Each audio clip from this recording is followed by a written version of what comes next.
Hello and welcome to another how-to video. My name is Ditech, CTO DVS, and today we're going to take a look at time and attendance through the Hikvision Face Recognition Terminal. Now, lots of you are using time and attendance given the situation, not just now, but moving forward, it's becoming more of a day-to-day thing. I say thing because we get asked about it all the time. I'm presuming lots of other people are looking at this as a business process to improve efficiencies and to make sure people are doing the hours that they need to do. So that leads us on nicely to the Face Recognition Terminal by Hikvision. The good thing with face recognition technology is it's touch-free, it's contactless. So all you need is a face, which we all have. They even work when you have a mask on. So this new technology, the AI in it will allow you to even use a mask and still recognize the person. So given the current pandemic, it's still completely safe to use. So there's no touch as such to input PIN numbers, you don't lose your card. All you need to check in and check out is your face. There's two modes you can do on this module. You can have it as automatic mode, where it checks you in and checks you out based on your face read, so there's no interaction with it. Or you can put it to manual mode, which allows you to check in and check out by use of the interactive keypad on the LCD screen. So I'm going to move you a little bit closer and show you how this works as a sort of, I'll give you a quick demonstration of this working based on my face. Then I'm going to transfer you over to the PC and show you how you can benefit from this technology using IVMS 4200, which is our free software package. So all you need is a face recognition terminal, and it doesn't have to be the Thermal Minmo, which this one is. It could be a standard Hikvision Face Rec unit, and then IVMS 4200 for the reporting side, or Hike Central. So if you've got Hike Central, absolutely fine. We do a time and attendance module, or you can use the free IVMS 4200 and pull that information out. So if I move you closer quickly, let me just do that quickly. So you should see the screen on there now. So you can see it's detecting my face and it gives you the option to check in, check out, break in, overtime out. So I can select check in and it's checked me in. And you can see David Davis, wear a mask, checked in. Now I can move away and then move back into the field of view of the camera. And again, I can go to check out. Authenticated. And now it's gone to check out. Again, move away, come back. I'm going to check in. Authenticated. Now I'm going to go for a break out. Authenticated. Authenticated. Now I'm going to go for break in. Authenticated. Authenticated. And I'm going to go to checkout for the end of the day. So it's very, very simple to interact with. You can see how powerful this unit can be. So again, two modes. You can have it automatic where you have to select it, or manual where you have to select it, or you can use automatic mode where it'll check you in based on your face read. The manual mode is much better. It's a deliberate action, especially where the unit could be placed on a busy thoroughfare where it could accidentally clock you and check you in and check you out, and that would be unneeded. But again, you can do that. So very simple to interact with, very, very powerful. And again, like any of our units, not only can it be used for time and attendance, it's also got the temperature checking if you use the Thermal Minmo, so temperature screening. You can also call visitors. So there's the call apartment functionality there. So again, Connection exception. you could be able to call the indoor station if you're linked to it. You can do the call center, Now. which is the software. I'm going to close that down. Cancel the call. And you've even got read QR codes. So if you send the QR code to a person, so they don't have a badge, or a card, a prox card, you can use a QR code that you issue to their phone and they can simply badge in with the QR code. Okay, to enable the face rec function, first, press and hold the top left-hand corner of the screen.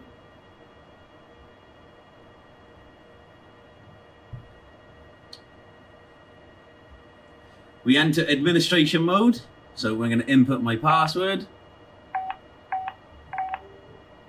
Okay, to set this functionality, it's important that you go to the time and attendance option here, T&A, and you've got attendance mode, select it, and you've got manual, disable, so if you're not using time and attendance, you can leave it in disabled, auto, or manual and auto. So for the purpose of this, and this is the most reliable, in my opinion, is manual, because it's a deliberate action. So we select manual, we press the tick in the top right-hand corner, and attendance status on. So you can turn that on or off. So the attendance status will show you if you're checking in, checking out, break in, break out on that read on the front end. So now we've done that, press save, go back, exit it. So when I go put my face there, and I go to check in, you can see it says check in on there. Authenticating failed. Check in, and you can see checked in there, so it tells you the status. So very, very simple. We're going to transfer you over to the PC. So first thing you need to do is enable the function on there through the TNA option menu. It's not something you can do through the IMS 4200 configuration. And then using 4200, we can build a report, which I'm going to show you now. Okay, so we're going to add the unit to IMS 4200. Before we continue, we go to help, about. That's the latest version right now. You don't have to be on this version, but we always suggest to be on the latest IMS 4200 version, and you can download that from Hikvision's website or from the portal. So next step, we're going to add the device. So add the device, give it a name. So DVS, time and attendance, face rec unit. IP address 192.168.3.57. Password DVS LTD 2020. It's important that you synchronize the time when you add the device to either 4200 or Hike Central. Time and attendance is time critical, so if you don't synchronize the time and attendance will be out. So we need to synchronize the time. Click add. The device will come online. So straight away we come online. Next thing we need to do is check the firmware version. So under the remote configuration option, just load that. So 2.2.26 is one of the latest. There is another later firmware. So if you want to update it, you can go to the Hike portal. You can go to home. In fact, let me just show you how to get there. So Hikvision Europe portal. We're going to go to the UK. Now this is the temperature screening version. So under portal, product firmware. Under temperature screening, you've got access control, thermal minmo, and you can update the firmware from there. If you're not using the temperature screening version and you're using a standard version terminal, then that's absolutely fine as well. So we could update the module there. Actually, the updated firmware version includes the email function, so we can upgrade that. So download this. Save it. Face rec unit. Let's delete that one. Save it. Just create a file. We're going to save this. Yes. Download it. Now this is a really important step that a lot of people miss, and this is why it'll fail to upload. So while that downloads, we need to unzip the file. But for those of you using the non-temperature screening version, go to product firmware, access control and video intercom, access control, terminal, and select the correct terminal from there. Now we're going to open the folder because it's downloaded. We're going to delete the previous version in there. I'm going to right select it. I use 7-zip, WinZip, WinRAR, they're all the same. 7-zip, extract here. It'll extract the digicat.dav file. Now that's really important that you actually unzip it. It will fail to update unless you do that. Whoop. 6.7 firmware. Actually, I need to delete this. It's actually the wrong firmware version. So go back to here. Product firmware. I downloaded the wrong one. Temperature screening. Access control. Temperature minmo. Firmware. 2.2.6, the latest one. Yep. Save file as 671. Yep. I downloaded an earlier version for another unit that we had in here. That's why the confusion. So I've also updated a non-temperature version one, which is on a later firmware, version 3. So open the firmware, unzip it, extract here, close this down, close all these down. Yep. Now back here, system maintenance. Select the access controller, browse, select the firmware, digicat.dav file, click upgrade and click OK. That's going to go and upgrade. This is going to take a couple of minutes, so bear with me, let this update and you join me back on the video once it's updated. Okay, so the unit has been updated. So under remote configuration, you can see now the latest firmware has been applied. So temperature, the thermal temperature minmo, temperature screening minmo, uses a different firmware to the standard unit. So just make sure you're aware you don't update the unit with the wrong firmware, otherwise you will cause the unit to be bricked. Then you're gonna have to send it back for an RMA. So a couple of little functions, so system maintenance, reboot, default, etc.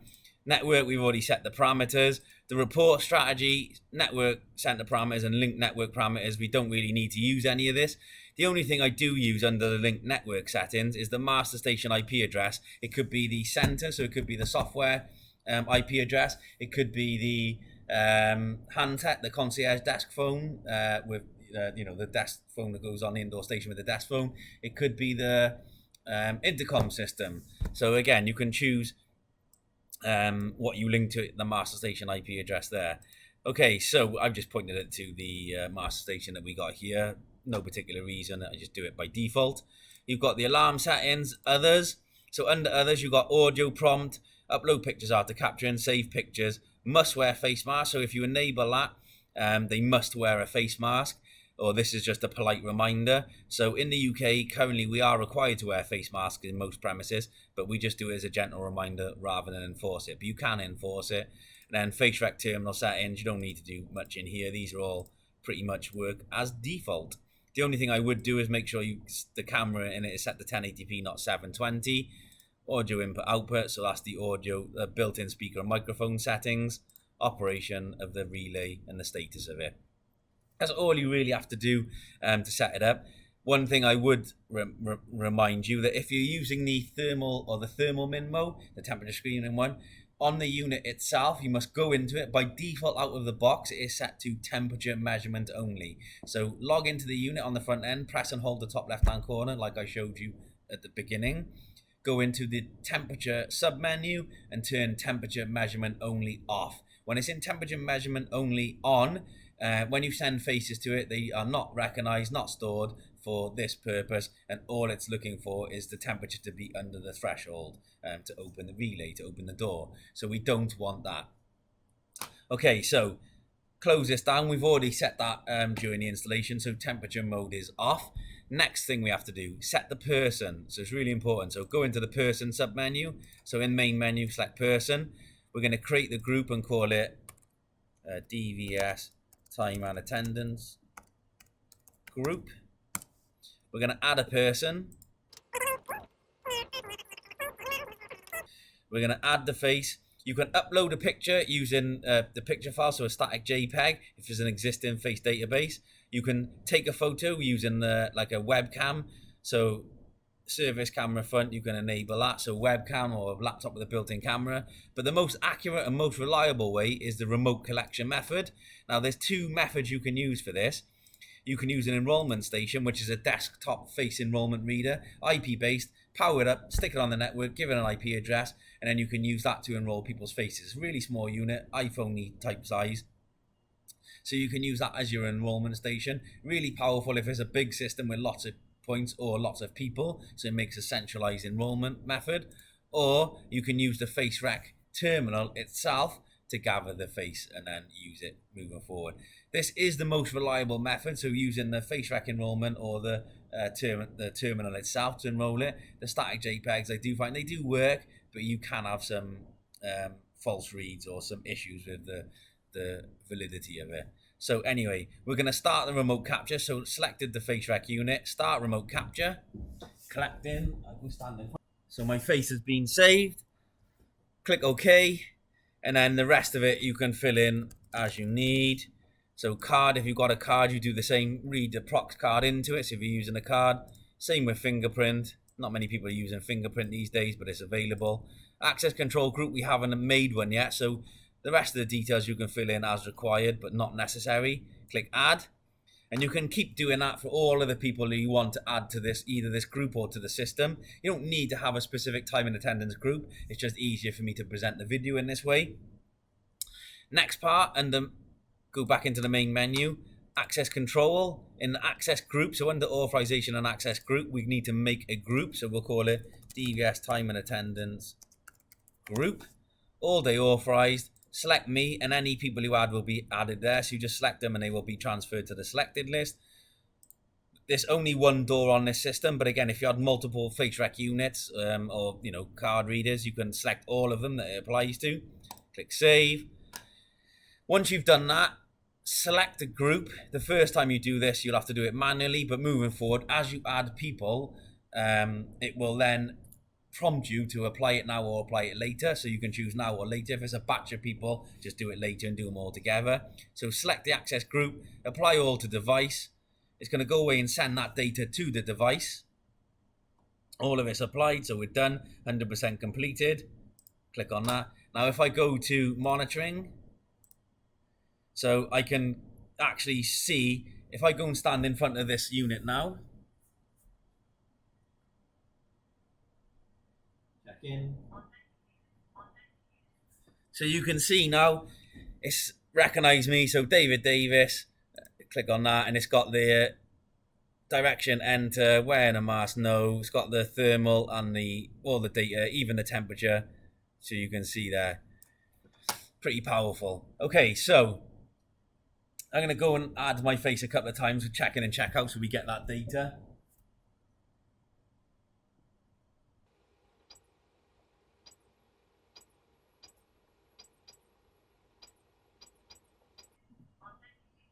Okay, so I put a lot of data in there, just lots of multiple reads for the check in, check out, break in, break out, overtime in, overtime out. So when we do the report in a minute, you can see some data in there. So you've just seen a lot of me, lots of reads of me doing that. Okay, so back to the main menu. So we've got the time and attendance sub menu now. So click on that. Now you can make this as simple or as easy as you want. So, and this is really down to you. In fact, you don't have to set all of these parameters. If you just want the report itself, you can simply go down to attendance statistics, go to report, and you can actually see the report is like just basically pull the data from the unit without even setting any of this up. If that's all you want to see is compare when people came in and came out, but you can also automate this or link it. So under attendance record, I can select a group, select the time range I'm looking for, so it's today, click on OK. I can search for a name or search all of it, leave it blank, and I can actually click on search, and you can see there it's bringing up all of me. So it's got check in, break out, break in, check out, check in, check out, overtime in, overtime out, check in, and you've got the unit, the original record, that's even the temperature, abnormal no, so it even adds that to the time and attendance report, and you've got all of the times there. Now, a couple of things you can do.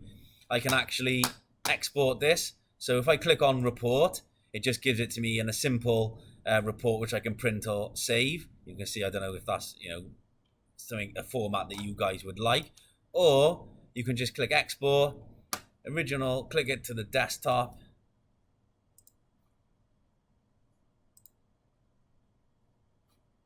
Click on that. So if I go down, that puts it into a CSV file. So you can simply export it and do what you want. And you can do that. You can do it by group. So you could have different groups. So you can see there, really simple to interact with. I'm not going to save that. But you could do this for a group. So you could have multiple groups. So you could have, we've just done the time attendance group. You could have shift pattern 1, shift pattern 2. You could have like cleaners, staff, visitors, temps, shop floor, warehouse, workshop. You can build it up any way you want, or you can select a specific person and filter it from there. So even just using the unit the way we set it up, you can get all of this data very quickly, very easily. But you can go into attendance settings, general, and start setting the parameters so the unit, the time and attendance system works for you. So set weekend. In the UK, Saturday, Sunday is our weekend. But again, wherever you are in the world, you can actually set that appropriately. So auto calculate attendance, we do it at 1 o'clock in the morning, but you can change that appropriately. Authentication mode all, and then calculate accuracy. You can start choosing this. So minimum unit display format. So you can have it as in like that if you prefer that method, or we'll put it back to the default. And then you've got round up, round off, round down, round up.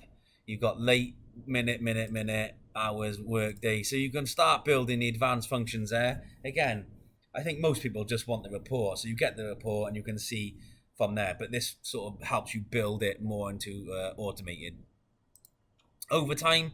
So you've got your overtime level 1, overtime level 2, overtime level 3. So you've got paid at different levels. So like, well, some companies will pay overtime 1 up to 2 hours, 2 to 4 hours, and then 6 to 8 hours. So you've got different levels of pay, different levels of overtime, and you can actually build that up any way you need to build it that's appropriate for your organization.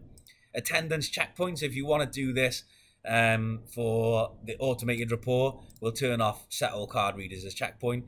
We'll highlight door 1 because we've only got 1 unit, but you could have 2 points, so start, end as different points, or you can have multiple ones for start and end, so it adds different locations into one report basically. So checkpoint, start work, end work, or start and end work. Because we've only got 1 unit, we're going to use that 1 unit to start and end us. So it's nice and simple, and again you can edit that. So start and end work for that particular door. This door, the second door, is the exit card reader, which we're going to delete out of that report because there's not a Wigan card reader connected to it. But again, you can have face in, card out. It's very powerful, very flexible. And again, you can just build it up from here.